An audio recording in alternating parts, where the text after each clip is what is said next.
Last episode we fitted new lights, and today we are going to finish off and paint the floor and possibly clean this rear axle, rear diff, whatever you like to call it. So we're just going to get all of the stuff off this side, sweep up the floor, and we're going to do it in two halves. So because we still need to get sort of access in here, we're just going to do this side first, and then we're going to come back and possibly do the other side. So I got this angle grinder. Of course, I've got safety glasses for when I use them, just to make sure that no bits will go up in my eye. And I've got this wire wheel that I can't currently get into. There we go. And this bit just attaches on here, it actually screws on, which is a bit different. So this bit will need to be kept somewhere safe. It's a twist knot one, and it basically just means that it will try and get a load of the sort of old metal off, and it just strips it back. So we'll see how this goes.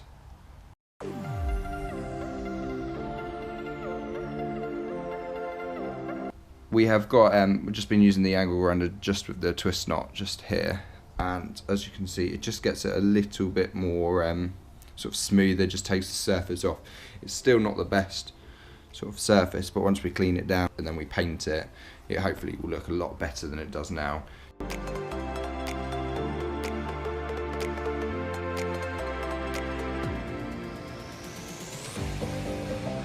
It's just been taking off the top layer of sort of rust and grime, and just so bits have been flying around everywhere, but it's providing quite a nice surface, so possibly need to go over it again, maybe with an angle grinder, just to get this bit off. As you can see, it's just a bit pitted, and you don't really sort of, I know it's going to be under the car, but for me I'd like it to be all nice and shiny, but this is what you get if sort of solid steel has been left out to the elements for quite a while. It's just a rough pitted surface.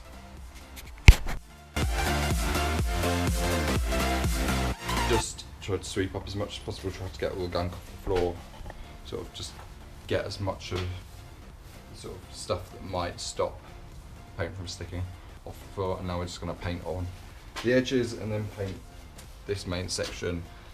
Then we'll do the other section possibly next week. Right, so we've just got our paint here. It's just sort of standard garage paint. It's just grey, and we're just going to put it all around the sort of edges first, and then we'll move in to the middle.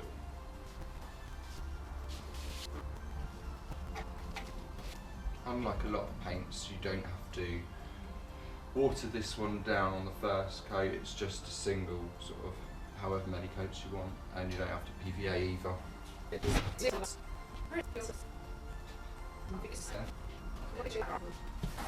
To make it easier, just so we don't have to use a pan to sort of roll the brush in and then roll it on the floor, we're just going to pour it on the floor.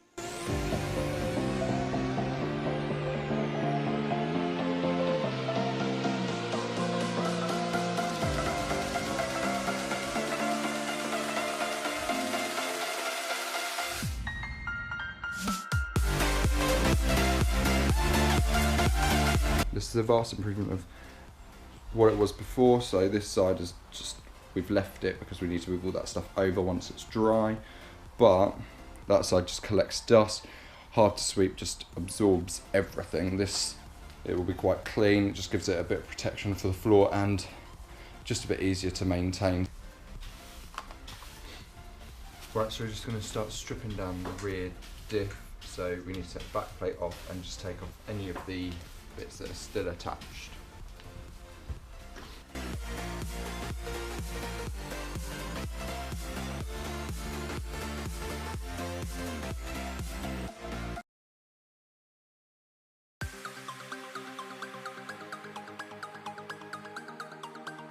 Apparently it should be about 1.25 litres of oil in this rear diff.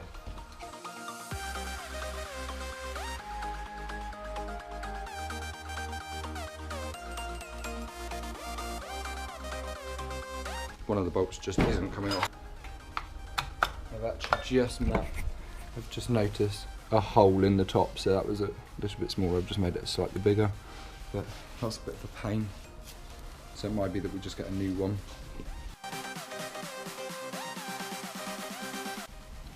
This stuff is extremely thick. It's coming out very slowly, and we're back, and now it's all dry. I'm thinking I might put another layer of paint down, just because it's still, you can still see quite a lot of the surface. It's not as smooth as I possibly want, but for now it's quite good. And today we're just going to paint the other side, so we need to move all these bits over to the painted side, and then we'll get started painting. We've almost finished the floor. Unfortunately, we've run out of paint just when we got to the end, but it looks quite good. It looks nice and clean. Will make it easier for us to work on. I've spoken to someone from the MG Club about the rear axle or rear diff, and they've actually said that the plate that we need, which broke off today, which just attaches a rubber sort of band tensioner from the diff to the sort of the main body of the car. He said that you can get that panel and get that part from the MG Owners Club, and then you can weld it back in, so that's not a problem.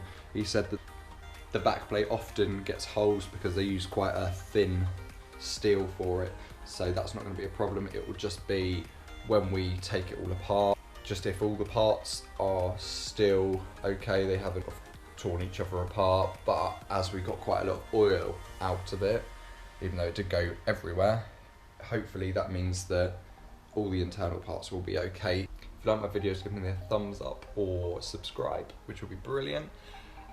You could also give me a comment down below if you think there's anything I can improve on. See you next time. If you want, you can check out the previous episodes or previous vlogs I've done about how I got my car all stripped down, ready to go to the Soda Blasters.